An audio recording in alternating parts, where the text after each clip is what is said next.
الحمد لله رب العالمين والعاقبة للمتقين والصلاة والسلام على أشرف الأنبياء والمرسلين نبينا محمد وعلى آله وصحبه أجمعين أما بعد أعوذ بالله من الشيطان الرجيم ورفعنا لك ذكرك رب اشرح لي صدري ويسر لي أمري واحلل عقدة من لساني يفقهوا قولي۔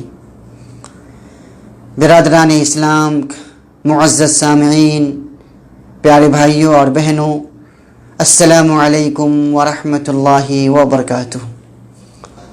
آج کے درس میں ورفعنا لک ذکرک کے موضوع پر چند باتیں آپ کے سامنے پیش کرنے کی سعادت حاصل کروں گا۔ اللہ تبارک و تعالیٰ سے دعا ہے کہ الہ العالمین تو مجھے اور آپ سب کو کہنے سننے سے کہیں زیادہ اس پہ عمل کرنے کی توفیق عطا فرما، آمین۔ قرآن مجید کے اندر اللہ تبارک و تعالیٰ نے ارشاد فرمایا ہے وَرَفَعْنَا لَكَ ذِكْرَكَ، اے نبی ہم نے آپ کے مقام کو، آپ کے ذکر کو اونچا کر دیا ہے، بلند فرما دیا ہے۔ اور در حقیقت دنیا میں جتنی تعریف آپ صلی اللہ علیہ وسلم کی جاتی ہے کسی اور انسان کی نہیں ہوتی۔ آپ ذرا سا غور کریں، اذان کے اندر، کلمہ شہادت کے اندر، درود شریف کے اندر، تحیات کے اندر، ہر جگہ نبی کریم صلی اللہ علیہ وسلم کا ذکر خیر کیا جاتا ہے، نبی کا نام لیا جاتا ہے۔ خود آپ کا نام کیا ہے؟ محمد صلی اللہ علیہ وسلم، اور محمد کا معنی ہی ہے ایسا انسان جس کی خوب سے خوب تعریف کی جائے، جس کی خوب حمد و ثنا بیان کیا جائے، جس کی خوب پرشنسا کیا جائے۔ تو اللہ تبارک و تعالیٰ نے آپ کا نام ہی ایسا رکھا ہے جس کا معنی ہی ہے پرشنسا، حمد و ثنا، بڑائی، یہ آپ کا معنی ہے۔ اور غور کریں گے تو آپ دیکھیں آج پوری دنیا میں سب سے زیادہ گونجنے والی آواز کیا ہے؟ اذان۔ دنیا کے کونے کونے میں اذان دی جاتی ہے، اور ہر اذان کے اندر میں اشہد اللہ الہ الا اللہ کے بعد واشہد ان محمد رسول اللہ بھی کہا جاتا ہے۔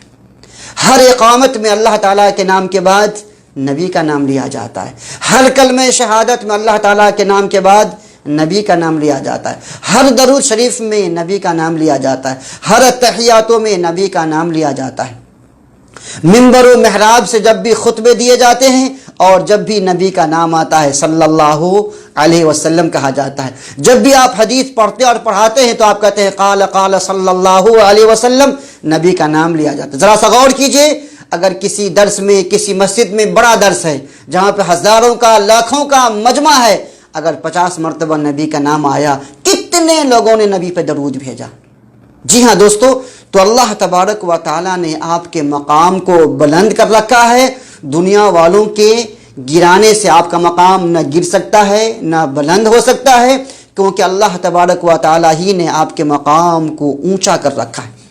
اور جب ظالموں نے نبی کی شان میں گستاخی کرنے کی ناپاک کوشش کی، نبی کریم صلی اللہ علیہ وسلم سے لوگوں کو دور کرنے کی کوشش کی، اسلام اتنا ہی تیزی سے پھیلتا گیا۔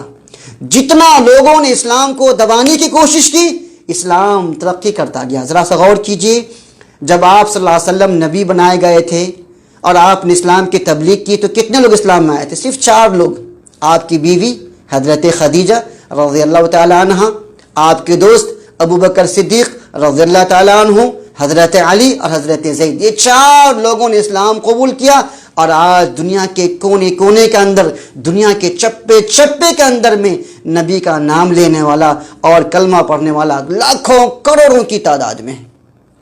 جی ہاں دوستو، میں تاریخ ذرا سا بتانا چاہتا ہوں کہ دیکھیے مشرکین مکہ کے دور کے اندر بھی اگر کوئی آدمی مکہ میں داخل ہوتا تو لوگ اسے نصیحت کرتے کہ دیکھو ایک مکہ میں ایک محمد نام کا انسان ہے، اس کے پاس مت جانا، وہ بڑا جادوگر ہے، اگر تم اس کی بات سن لو گے تو تم میں بھائی بھائی میں دشمنی پیدا ہو جائے گی، بیوی سے رشتہ ٹوٹ جائے گا، وہ جادوگر، اس کے پاس مت جانا۔ ایک شخص جو اپنے قبیلے کا سردار ہے مکہ آتا ہے، لوگوں نے اسے بھی بھٹکانے کی کوشش کی۔ وہ کہتے ہیں کہ میں اپنے کان میں روئی ڈال کر کے میں خانہ کعبہ کا طواف کر رہا تھا، اور اسی خانہ کعبہ کے اندر بیٹھ کر پیارے نبی محمد الرسول اللہ صلی اللہ علیہ وسلم قرآن مجید کی تلاوت فرما رہے تھے۔ وہ شخص کہتا ہے کہ میں تو ایک عقل مند انسان ہوں، میں حق و باطل کی تمیز کر سکتا ہوں، میں کیوں نہ ان کی بات سنوں، کیا حق ہے یا ناحق ہے میں فیصلہ کر سکتا ہوں۔ وہ کہتے ہیں کہ میں نے اپنے کان سے روئی نکال دی اور میں نے قرآن پاک کو سنا، میں جیسے جیسے قرآن پاک کو سنتا گیا میں نبی کا شیدائی بن گیا، میں نبی کا دیوانہ بن گیا حقیقت میں۔ اور وہ کہتے ہیں کہ میں نے اسلام قبول کر لیا، کیونکہ یہ جو کلام ہے کسی انسان کا نہیں، کسی مخلوق کا نہیں، یہ وہ کلام ہے جو اللہ تبارک و تعالیٰ کا کلام ہے۔ چنانچہ وہ شخص اسلام قبول کر لیتا ہے، وہ اپنے قبیلے کا سردار ہوتا ہے، جب وہ لوٹتے ہیں تو پورا کا پورا قبیلہ اسلام قبول کر لیتا ہے۔ دیکھو مکہ والوں نے اس شخص کو اسلام سے دور کرنے کی ناپاک کوشش کی، وہ بھی اسلام میں آ گیا اور اس کے پورا کا پورا قبیلہ بھی اسلام قبول کر لیا۔ تو دیکھو کہنا یہ چاہتا ہوں کہ کبھی کبھی مخالفت سے بھی اسلام کا فائدہ ہوتا ہے، کبھی کبھی اسلام کے خلاف کرنے سے بھی، اسلام کے خلاف پروپیگنڈا کرنے سے بھی، یا نبی کریم صلی اللہ علیہ وسلم کی توہین کرنے سے بھی، یا اسلام کے توہین کرنے سے بھی اسلام کا فائدہ ہوتا ہے۔ میں دوسری مثال دینا چاہتا ہوں۔ 9/11 کا واقعہ بہت ہی مشہور ہے، جس میں امریکہ کا سب سے بڑا ورلڈ ٹریڈ سینٹر کو جس پہ حملہ کیا گیا تھا، اور اس حملہ کو اسلام سے جوڑ دیا گیا کہ مسلمانوں نے حملہ کیا ہے، کیونکہ مسلمان یہ دہشت گرد ہوتے ہیں، دہشت گردی ان کے خون میں پڑی ہوئی ہے، جبکہ یہ واقعہ مسلمانوں نے ہی کیا۔ کیوں؟ کیونکہ جس دن یہ واقعہ ہوتا ہے ایک بھی یہودی آن ڈیوٹی نہیں ہوتے۔ کیوں؟ آخر وجہ کیا ہے؟ کچھ نہ کچھ تو گڑبڑ ہے کہ ایک بھی یہودی ڈیوٹی پہ نہ آئیں۔ یہ اسکیم پہلے سے پری پلان کا واقعہ اصل میں، اور جب کوئی حادثہ اگر کوئی جہاز سے کسی بلڈنگ میں آپ ماریں گے تو وہ بلڈنگ یوں دھڑام سے گرے گی، لیکن یہ جو حادثہ ہوا ہے یہ جڑ سے کولپس ہو گیا ہے، یعنی جیسے اوپر سے نیچے بیٹھ گئی ہو۔ اس کا مطلب ہے کہ یہ پری پلان حادثہ تھا، لیکن اسلام کو مسلمانوں کو بدنام کرنے کی کوشش کی گئی، اور اسلام دہشت گردی کی تعلیم دیتا ہے، لوگوں میں اس بات کو پھیلانے کی ناپاک کوشش کی گئی۔ لوگوں نے جتنا پھیلایا، لوگ جو اسلام کے بارے میں کبھی سنے نہیں تھے، اسلام کو کبھی جانتے نہیں تھے، نبی کو کبھی جانتے نہیں تھے، ان لوگوں نے نبی کو پڑھا، قرآن کو پڑھا اور کہا کہ اسلام تو شانتی کا دین ہے، اسلام تو امن کا مذہب ہے۔ لوگ اسلام قبول کرتے گئے، یہاں تک کہ ہزاروں لوگوں نے اسلام قبول کیا۔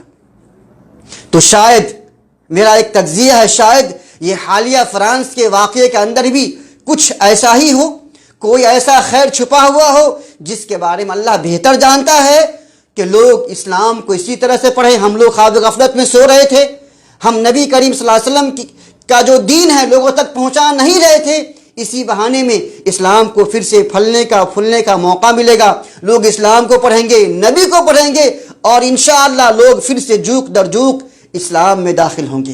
لیکن بھائیو، ہم سے بھی کچھ چیزیں مطلوب ہے۔ مطلوب یہ ہے کہ لوگوں نے نبی کو نہیں دیکھا، لوگ ہمیں دیکھتے ہیں کہ ہم نبی کے کلمہ پڑھنے والے ہیں، ہم نبی پر ایمان لانے والے ہیں، لہذا ہمیں چاہیے کہ ہماری گفتگو، ہمارا کردار، ہماری زبان، امانت، صداقت، لباس، پوشاک، اٹھنا بیٹھنا، سونا کھانا پینا، یہ سب نبی کریم صلی اللہ علیہ وسلم کی تعلیم کے مطابق ہو، تاکہ لوگ جب ہمیں دیکھیں، ہمارے چہرے کو دیکھیں، ہماری زبان کو دیکھیں، ہمارے اخلاق کو دیکھیں، ہمارے معاملات کو دیکھیں تو کہہ دیں کہ یہی نبی کریم صلی اللہ علیہ وسلم کی تعلیم ہے، اور لوگ اسلام قبول کرنے پر مجبور ہو جائیں۔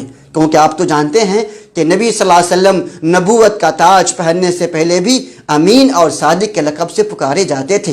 دھوکہ دینا، سود کھانا، بیاج کھانا، حرام خوری کرنا یہ مسلمانوں کا شیوا نہیں ہے، لہذا مسلمانوں کو چاہیے کہ اپنی عملی زندگی کے اندر میں نبی کریم صلی اللہ علیہ وسلم کا نمونہ بن کر لوگوں کو سامنے پیش کریں، نمبر 1۔ اور نمبر 2، آج سوشل میڈیا کا دور ہے، ہمیں چاہیے کہ نبی کریم صلی اللہ علیہ وسلم کے تعلق سے جتنی باتیں آپ لوگوں میں پھیلا سکتے ہیں اسے پھیلائیے، اس کا پرچار کیجیے، لوگوں کے سامنے اسے رکھیے۔ دنیا کی تمام جیتی جاگتی زبانوں میں نبی کا اخلاق، نبی کا کردار، یتیموں کے ساتھ نبی کا کیا معاملہ تھا، بیواؤں کے ساتھ نبی کا کیا سلوک تھا، مظلوموں کے ساتھ نبی کا کیا رویہ تھا، یہ ساری چیزیں ہم جب لوگوں کے سامنے پیش کریں گے انشاءاللہ تو لوگ نبی کریم صلی اللہ علیہ وسلم کو پڑھیں گے، اسلام کو پڑھیں گے، اور انشاءاللہ جھوک در جھوک اسلام میں داخل ہوں گے انشاءاللہ۔ اور نمبر 3، اسی طرح سے ہمیں چاہیے کہ جب ہم سو رہے تھے ابھی ہم جاگ گئے ہیں تو ہم اپنے بچوں کی اور آنے والی نسلوں کی اتنی اچھی تربیت کریں کہ ان کا سونا، ان کا اٹھنا، ان کا بیٹھنا، ان کا جاگنا، ساری کی ساری چیزیں پیارے نبی محمد الرسول اللہ صلی اللہ علیہ وسلم کی تعلیمات کے مطابق ہو، آپ کی سنت کے مطابق ہو، اور ان بچوں کو دیکھ کر کافر یہ کہنے پہ مجبور ہو جائے کہ ہاں اگر یہ اخلاق کسی کا ہے تو یہ پیارے نبی محمد الرسول اللہ صلی اللہ علیہ وسلم کا اخلاق ہے۔ اور دوسری چیز یہی ہے کہ ہم مسلمانوں کا عقیدہ ہے کہ اللہ تعالیٰ جس کے ذریعے چاہے اسلام کو پھلنے اور پھولنے کا موقع دے سکتا ہے۔ اللہ تعالیٰ کبھی کبھی ظالم کے ذریعے سے بھی اسلام کا فائدہ پہنچاتا ہے، جی، اور یا تو اللہ تعالیٰ اسے ہدایت دیتا ہے یا پھر اسے ہلاک و برباد کر دیتا ہے۔ جیسے اللہ تعالیٰ نے عمر بن خطاب رضی اللہ تعالیٰ عنہ کو ہدایت دیا جبکہ وہ بھی اسلام کے بہت بڑے دشمن تھے۔ اسی طرح سے ابو لہب یہ بھی دشمن تھا لیکن اللہ نے اسے ہلاک و برباد کیا۔ تو یہ اللہ تعالیٰ بہتر جانتا ہے کہ کس کے لیے ہدایت لکھی ہے، کس کے لیے نہیں لکھی ہے، لیکن ہمارا فرض بنتا ہے کہ ہم اگر کوئی ہمارے نبی کی شان میں گستاخی کرے تو ہم کوئی ایسا کام نہ کریں جس سے اسلام کی بدنامی ہو، نبی کی بدنامی ہو، دین کی بدنامی ہو۔ ایسا کام ہمیں نہیں کرنا ہے، بلکہ ہمیں ان چیزوں کو حکومت اور جو ہمارے بڑے بڑے علماء کرام ہیں، دانشوران ہیں، ان کے حوالے کر دینا چاہیے۔ ان کا جو فیصلہ ہوگا اسی حساب سے پھر کام کیا جائے گا۔ اور ظالموں کے لیے اللہ کافی۔ اللہ فرماتا ہے اِنَّا كَفَيْنَاكَ الْمُسْتَهْزِئِينَ کہ اے نبی صلی اللہ علیہ وسلم، جو لوگ آپ کی شان میں گستاخیاں کرتے ہیں، جو آپ کا مذاق اڑاتے ہیں، ان کے لیے آپ کی طرف سے میں کافی ہوں، آپ کو کچھ کرنے کی ضرورت نہیں۔ لہذا دوستو آپ پریشان مت ہوئیے، اللہ تبارک و تعالیٰ ایسے ظالموں کے لیے کافی ہے، وہ بہتر حال جانتا ہے کہ اس کے ساتھ میں کیا سلوک کیا جائے۔ اسی طرح سے اللہ تعالیٰ نے آپ نے دیکھا تبت یدا ابی لہب، ابو لہب کے دونوں ہاتھ برباد ہو گئے اور وہ ہمیشہ ہمیشہ کے لیے جہنم میں رہے گا۔ لہذا ہمیں چاہیے کہ ہم غصے کے حالت میں یا پریشانی کے عالم میں کوئی ایسی حرکت نہ کریں جس سے اسلام کا یا مسلمانوں کا یا نبی کی بدنامی ہو اور لوگ اسلام سے بدتر ہو جائے یا بدزن ہو جائے۔ خلاصہ کلام یہ کہ ہم اپنے اخلاق سے، اپنے کردار سے، اپنے معاملات سے اور نبی کریم صلی اللہ علیہ وسلم کی سیرت کو سوشل میڈیا کے ذریعے سے دنیا کے سامنے پیش کریں۔ جب دنیا نبی کو پڑھے گی تو وہ ضرور اسلام قبول کرے گی انشاءاللہ۔ اللہ تبارک و تعالیٰ سے دعا ہے الہ العالمین تو مجھے اور آپ سب کو کہنے سننے سے کہیں زیادہ اس پہ عمل کرنے کی توفیق عطا فرما، آمین۔ والسلام علیکم ورحمۃ اللہ وبرکاتہ۔